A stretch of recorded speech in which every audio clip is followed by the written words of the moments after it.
format court. Aujourd'hui, on va parler des parfums. Le produit phare de chez Yali, il faut absolument que vous connaissiez leur histoire sur le bout des doigts. Tout d'abord, ce sont des parfums artisanaux, assemblés à la main.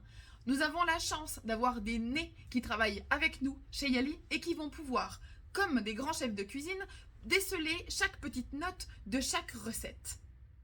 En plus d'être des créations Yali, puisque je le rappelle, les recettes nous appartiennent, nous avons aussi la responsabilité de nos liquides, c'est-à-dire qu'on va les mettre en cuve, on va les vérifier, on va les contrôler, un petit peu comme un vigneron va faire avec son vin, sauf que nous, on va regarder que nos parfums se développent bien à l'intérieur de nos laboratoires Yali. Connaissez-vous la différence entre parfumeur et créateur? Le créateur, c'est un peu le chef de cuisine, celui qui va élaborer la recette en choisissant précieusement ses ingrédients un à un. Une fois le jus terminé, il va pouvoir le proposer aux parfumeurs qui y auront passé la commande. Le parfumeur, lui, va passer commande auprès du créateur en disant « Je voudrais un parfum qui va évoquer ceci, évoquer ça, avec une note de ci, avec une note de ça. » Et le parfumeur va poser son nom sur le flacon qu'il aura fait designer. Yali est créateur et parfumeur. Vous voyez, on est responsable de la recette et on va apposer notre nom sur le flacon. Alors pourquoi inspirer d'eux? On ne peut pas dire qu'on vend le One Million de Paco Rabanne, parce que ce qui appartient à Paco Rabanne, c'est le nom du parfum, le flacon et toutes les autour du parfum qui va rappeler la publicité et qui va faire partie de la propriété intellectuelle du parfumeur. Ce qui appartient au parfumeur, c'est donc le nom du parfum et son flacon. Extrait de parfum, ça veut dire quoi? C'est une appellation. C'est une appellation comme on a les eaux fraîches, les eaux de Cologne, les eaux de toilette, les eaux de parfum et les extraits de parfum.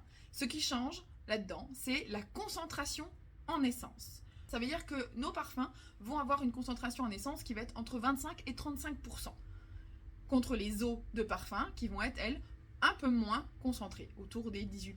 Ça veut dire que ça va sentir plus fort? Non, ça veut dire que ça va sentir plus longtemps. Pourquoi entre 25 et 35? Pourquoi pas tout à 35? Excellente question. Je vous explique. Plus on a tendance à concentrer une essence, plus on a de risque de la dénaturer.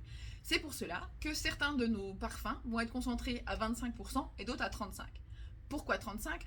Ceux qui vont être les plus concentrés vont être les inspirations des parfums les plus frais, les plus volatiles, on va dire, comme certaines eaux de Cologne, par exemple, ou certaines inspirations des Aqua Allegoria, par exemple, qui vont être très très riches en agrumes. Les notes d'agrumes sont les notes les plus volatiles et celles qui tiennent le moins longtemps. C'est pour cela que ce sont ces produits-là qu'on va avoir tendance à concentrer un petit peu plus. Les parfums les plus généreux, un petit peu plus capiteux, ceux qui ont beaucoup de caractère, n'auront pas besoin d'être concentrés à cette teneur-là, puisque ça devient inconfortable pour tout le monde. Maintenant que je vous ai dit cela, vous saurez quoi répondre à vos clients. Ce qu'il faut surtout retenir, c'est que Yali nous élabore des produits de qualité optimale, avec une tenue plus longue que les parfums de parfumerie, puisqu'on est en extrait de parfum. Mais on a su garder toute cette finesse et ce plaisir olfactif qu'on trouve généralement dans les parfums de parfumerie. Pourquoi avoir choisi un flacon transparent? Encore une très bonne question, et j'y vois 3 raisons majeures. La première, on assure à notre client que son flacon est plein lorsqu'il le commande. La deuxième, c'est qu'on voit la pureté du produit, pas de dépôt, pas de produits troubles, pas de poussière à l'intérieur de son flacon. Et la troisième, c'est qu'il va pouvoir se rendre vite compte à quel moment il va devoir vous rappeler pour passer commande. Je vous souhaite à tous une très belle aventure parfumée.